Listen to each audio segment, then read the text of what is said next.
Professor Dreadmore here. My life's work has been to unearth the hidden, terrifying tales of the occult. These stories haunt me, and tonight I'll share one with you. This is the story of Daniel Miller, a man from Hartford, Connecticut. Let us begin. My name is Daniel, and life has always moved at a steady, comfortable pace for me. Most days are predictable. Wake up, coffee, work, a jog around the neighborhood, then unwinding with a book or a classic movie in my beloved home. It's a quaint suburban house, nothing grand, but it's mine. After living here for a decade, I know every creak in the floor, each whispering turn of the wind through the eaves. Still, I'm not what you'd call a technophile. Don't get me wrong, I appreciate modern conveniences, but I've always found reassurance in the basics, things I can understand and control. Until recently, I would have been perfectly content with my old deadbolt and the neighborhood watch. Life in the suburbs, however, isn't as idyllic as I'd once believed. Lately, whispers of break-ins have echoed through our quiet streets, unsettling many, including myself. It was time to secure my fortress, my refuge, with something more impenetrable than my trusty old locksmith. That's how I ended up with a state-of-the-art home security system, the kind that promises safety at the tap of a screen. The installation team, with their gleaming van and matching uniforms, arrived one bright Saturday morning. They left me with a sleek array of cameras and sensors discreetly tucked around the property. This system boasted features I never knew I needed: artificial intelligence, motion detection, and live feeds accessible from my smartphone. I thought finally, technology had a purpose, one that aligned with my growing unease. That first night, as I settled into bed, a single moment of doubt crept in.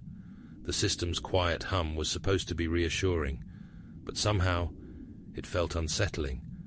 When the screen of my phone blinked with a reboot notification, a chill ran through my spine. I shook it off, thinking it a normal update or self-check. I told myself I'd get used to it.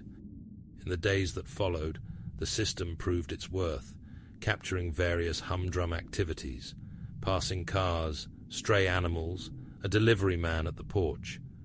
However, a tinge of oddity began to sneak in. Notifications pinged at strange hours, claiming motion when the house was still. At times, reviewed footage would emit a whisper of sound that didn't belong, an anomaly I dismissed without cause. But nothing could prepare me for the footage on the third night. I sat at my kitchen table, scrolling through clips, when I stumbled upon a recording from earlier in the week. Everything was normal for a while, but suddenly, there I was on screen, standing in the hallway. I watched myself pause, turn, and make eye contact with the camera, eyes cold and distant. The sight sent prickles down my arms. The problem? I had zero memory of this encounter. Was it a lapse of memory, a mere moment of forgetfulness? Or was something else at play, something far more disquieting? The thoughts settled in my mind, heavy and unyielding. As night fell, the shadows in my safe haven seemed to stretch and deepen, concealing secrets I was only beginning to uncover. The longer I scrutinized the security footage, the more unnerving it became. My eyes, strained and bloodshot, trailed over endless clips from within my own home.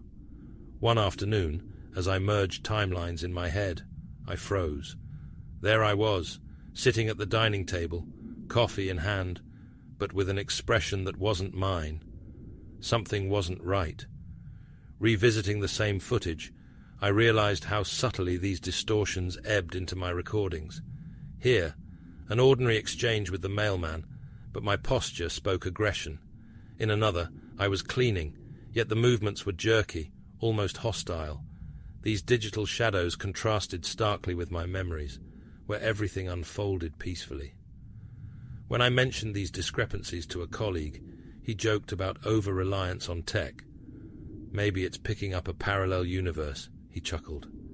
His attempt at levity only solidified the mounting dread within me.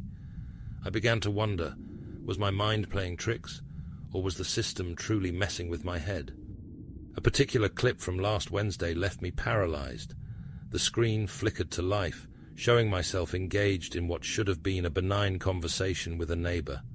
I watched, slack-jawed, as my figure loomed over him, menacing and confrontational, a stark departure from the friendly chat I remembered. Each replay widened the chasm between memory and reality. The narratives on screen clashed violently with what I believed true. Suddenly, I found myself drawing away from friends, afraid of what might be true, what I might not recall correctly. Was the system projecting a twisted version of me, or was I truly capable of such acts? Doubts gnawed at the edges of my sanity, isolating me further. It wasn't long before I questioned my own memories, suspecting manipulation at the hands of malicious software or an unseen hand. The nights grew long and restless. Then, one evening, I stumbled on footage that nauseated me. Played out in chilling stereophonics were scenes of violence where I was the unruly actor. In one, I watched as I upended furniture in blind rage, a story my mind had erased or, perhaps, never lived. The fear intensified. Was technology chronicling my future or rewriting my past? In the dead of night, my phone buzzed with a new notification. The screen displayed a scheduled recording, showing a cryptic future rendezvous with a stranger at my doorstep. It filled me with a sense of looming danger, an impending encounter that felt both foreign and eerily inevitable. My reality distorted further. Eyes stinging from sleeplessness, I was caught at an impasse. Were these images haunting renditions of an overworked system, or was something profoundly amiss within my own mind? The threads of reality were fraying, and time itself seemed to warp, ensnaring me in a surreal nightmare. My resolve hardened. I needed answers. Remembering a tech-savvy acquaintance, an enigmatic character known for treading the line between genius and outlaw, I sought him out. When he arrived, his hands moved confidently over the intricate setup, dissecting its components with expertise that bordered on the uncanny. "What you've got here," he began, eyes gleaming with a mix of curiosity and concern, "might just be more than a run-of-the-mill security glitch." His findings hinted at more than simple errors, subtly embedded directives that altered reality's reflection. His words, a cocktail of technical jargon and foreboding, did little to ease my tension. Despite our shared wariness, we formed a tenuous alliance. He suggested we bypass the system, what he termed cutting the snake at its neck, to reclaim control over my home and mind. It was a risky plan, crafted with urgency and the hope of unveiling the truth. We worked as the night stretched on, our shadows cast large upon the walls, as though mocking our efforts. With each keystroke, I was closer to facing whatever truth lay buried in that system. My acquaintance's persistence was both reassuring and unsettling, his muttered oaths punctuating the stifling silence. And then it happened. Through an unsecured feed, we tapped directly into the live surveillance. There was a flicker, then the image sharpened to reveal a twisted scene. The setting was familiar, my own living room, but ominous undertones lurked. A confrontation broadcasted in real time. Me, but not me. This figure echoed my voice yet dripped vitriol, taking on a life of its own, taunting and threatening the peace I held dear. It was like staring into a fractured mirror, seeing a version of myself I neither recognized nor understood, twisted by forces I could no longer deny. Was I watching a reflection of a possible future, or something even more sinister? As dawn's first light softly pierces through the curtains of a quietly disarrayed living room, the remnants of a night's struggle are evident.